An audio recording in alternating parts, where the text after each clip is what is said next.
bi ñuy sàkku waa APR nag démb daal di ciy def ab communiqué ñoom li ñu jàppee lu ni mel moo di ab dérive institutionnelle parce que nee nañu ñi nekk assemblée nationale jamono jàpp nañu daal assemblée seen moomeel la te it lu leen neex def ca te lu ni mel ñoom duñ ko seetaan duñ ci ànd parce que jàpp nañ lu ni mel buñ ci waree jëm itamit waxtaan waroon na am au préalable ay discussion ak société civile bi yeneen parties prenantes yi pour ñu xool ban décision lañ ci war a adopté mu nekk ngëneelu Sénégalais lu ni mel nag comme amul ñu ngi woo tamit ci président mu jël ay matukaayam pourquoi pas sax ñu amal ab référendum askan bi joxe ci li nga xamante ni moo di seen position sa jàngat. merci Penda xam nga Pastef moom en tant que groupe parlementaire bettul kenn ci comportement bi mu yore depuis ñu nekk assemblée ci ñaari aspects yooyu nga wax. benn bi bon je crois que le président Diomaye moom projet de loi lay proposé gars yi waxtaan ci. ñoom dafa mel ni comme nañu defoon ci L29 L30. couper l'herbe au pied njëkkantoo def ko proposition de loi. à la différence que li ñuy proposé jaarul yoon. autant on peut dire que l'initiative des lois assemblée la ak président de la République.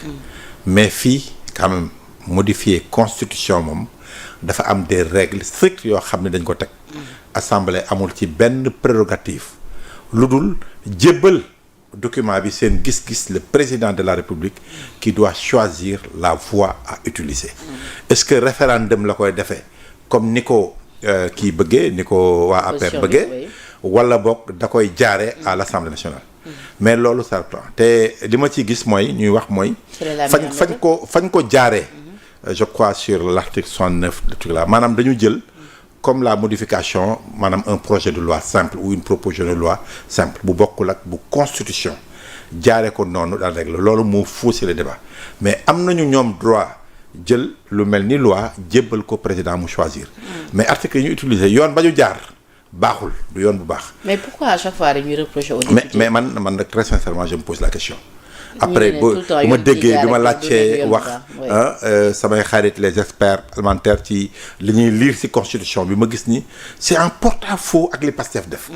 man dama dem ba gis ni non teyuñu ko mais ils ne prennent pas le temps d'apprendre xam nga député dafa metti xam nga la moo tax nga gis ni député dafa metti en tout cas si ñi bëgg a def seen liggéey kon ni mu waree boo déggee ñu mel ni Abdou Mbow di wax ak ñeneen du Abdou Mbow rek da ngay gis sax. un exemple on peut le donner ci biir Benno Bokk Yaakaar bu Aïssata Tall Sall waxee Abdou Mbow waxee Abdou Mbow son vécu parlementaire da ngay gis ni muy defee la différence ku mel ni Tafsir Thioye bu waxee c'est vraiment l'exercice de cette fonction de parlementaire là de telle sorte que je crois que c'est ça qui manque ni ma gisee wa ci waa Pastef dañuy mélanger affaires yi yàkkamti boo xam ne du ñu jël des conseillers peut-être parlementaires yoo xam ne dañ leen di wax ni yoon bii ngeen jaar baaxul.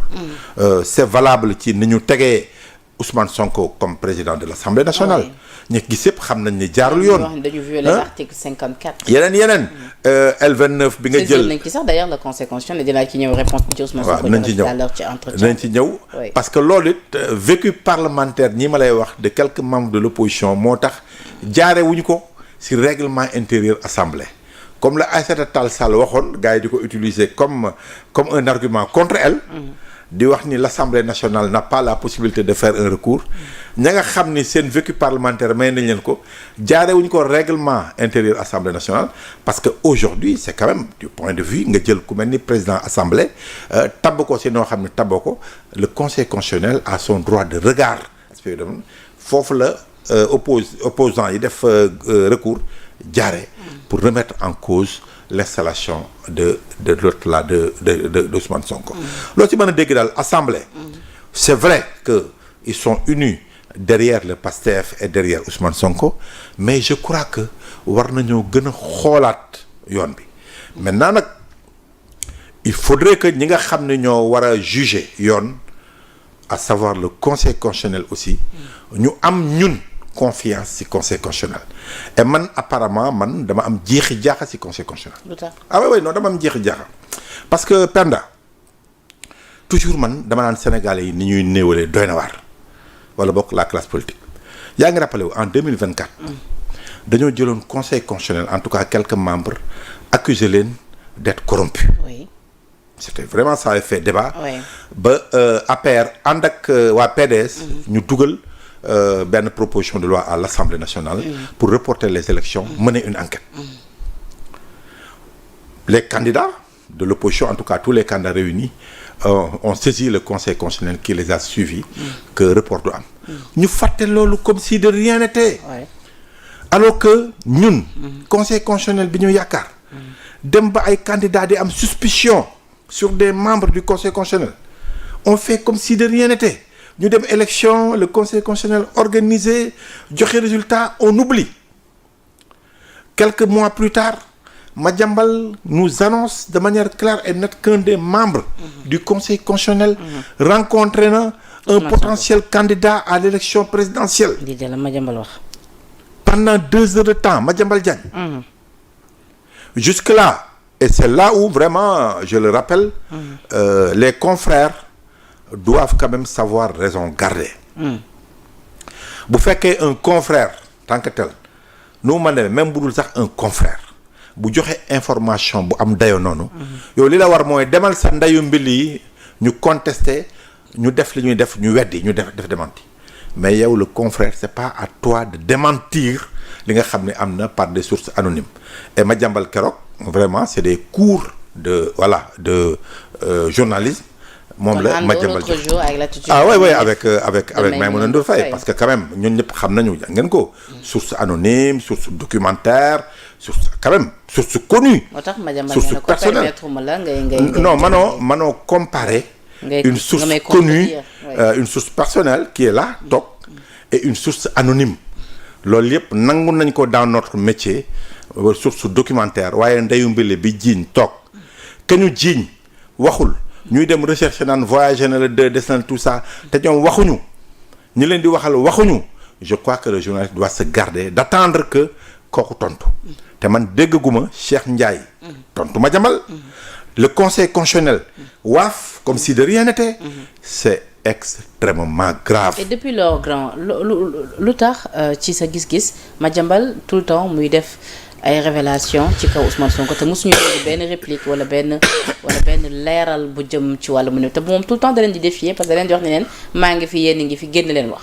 ah Madiambal daal lim ñuy jox ci information il est bien sourcé même avant que muy toll niveau bi Madiambal ça c'est son honneur quoi moom day dugg fi mu war a dugg.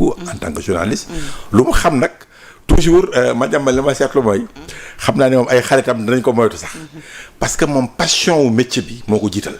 man li ma seetlu si moom. métier bi passion bi moo ko gënal lu mu mën a am. de telle sorte que li muy njëkk a def mooy réflexe journaliste bi. lu mu xam da koy njëkk a wax yow noonu nga mel foo mën a toll fa moom loolu. daf ko lu mu wax moom ñëpp reprendre. daf ko jiital lu mu wax la ba te vraiment il est très bien informé te lam ñuy jox. xam nga.